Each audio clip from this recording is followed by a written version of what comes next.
All right, I just want to say that I'm a perfectly normal person before I start. All right, I'm going to start with my talk with a selfie of my smartphone. The Samsung Galaxy Exhibit 4G, not the top of the line smartphone, but not the worst either. As Springsteen would say, you ain't a beauty, but hey, you're all right.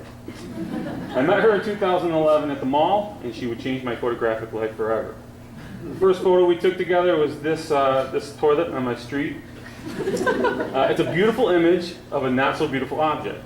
Pastel pink toilet sitting on a thick green grass. It's quite poetic. And for all you color theory people out there, pink and green make brown. The next photo was taken at Whiteface Mountain in Lake Placid in the Stone Castle building that houses bathrooms and eatery for visitors. This was on the windowsill in the men's bathroom. The dead flies and soap. Again, a beautifully grotesque image. I don't know what's more off-putting, the soap or the dead flies. Those flies and soap ain't got nothing on this cockroach I found at the car wash in Guilderland. And I'm not joking, I screamed like a little girl. I had to calm myself down with focused breathing before I was able to take the photo. The flies and cockroach experience made me feel sick, much like this guy.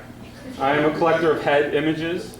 This one was at Arlene's Artist Materials and was drawn by someone on a small drawing pad near a pen display. It's one of my favorite pieces of art I've seen in the last couple of years. One of the worst drawings I've seen in the last couple of years. It's coming up shortly. It's a drawing that was done by my sister's father-in-law for their engagement announcement card. When I received this card in the mail, I instantly took a photo of it and sent it to all my artist friends. Some cried, some laughed, some jumped off buildings. The next photo coming up was taken in the Target parking lot.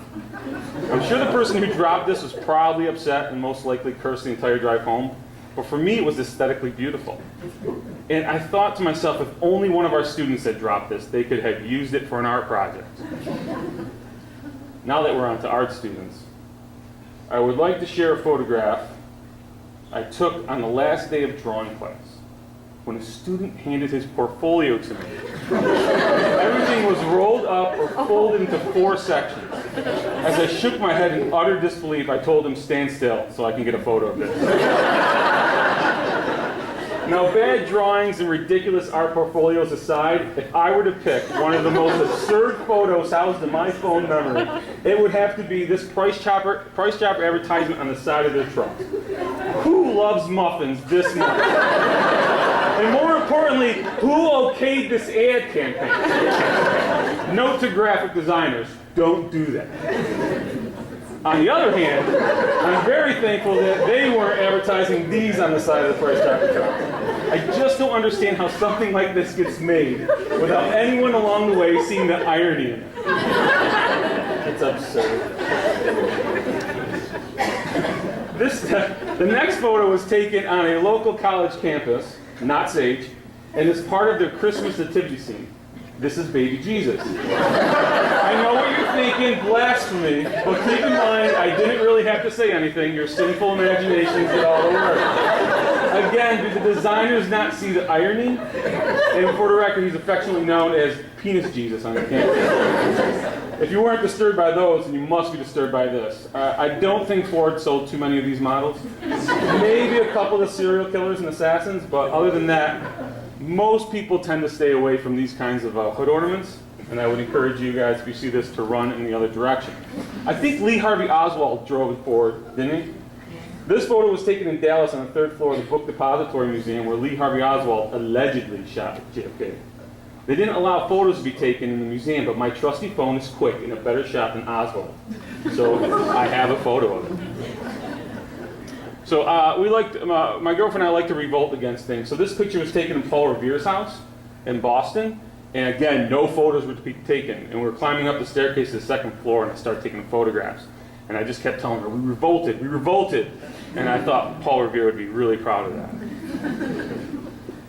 When I saw this next photo on the ground, or this next image on the ground, I instantly constructed a sentence in my imagination that I feel could be the opening sentence to a William Kennedy novel. She spent years walking the block, the soles of her shoes battered and worn as her spirit. She had, in fact, lost a lot of things on South Allen Street, but the day she lost her soul was by far the worst. I have many pictures of dead birds on my phone. In fact, I could have done this whole talk of dead bird photos. There is something poetic about a dead bird. The image possesses a unique pathos. It's literally a fall from grace. This one was taken in the mall parking lot, which adds a lot of layers of meaning to it. It may seem weird to people that I have multiple dead bird photos, and they're probably right. But this photo of a black crow with her wings still stretched in flight crashed into the white ground, her depleting body heat melting the snow around her, it's a beautiful and tragic image.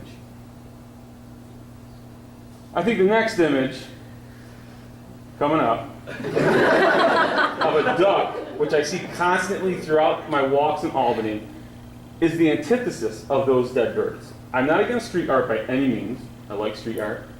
But I find this image to be generic, uninspiring, and a visual nuisance. So I would get so upset, and then one day I'm walking, and I see this. And I said, this must have been written for me. Because I'm and I said, maybe I am jealous of ducks. And maybe the individual brings up a valid, surreal argument. But I can't take him seriously because he uses the wrong form of your.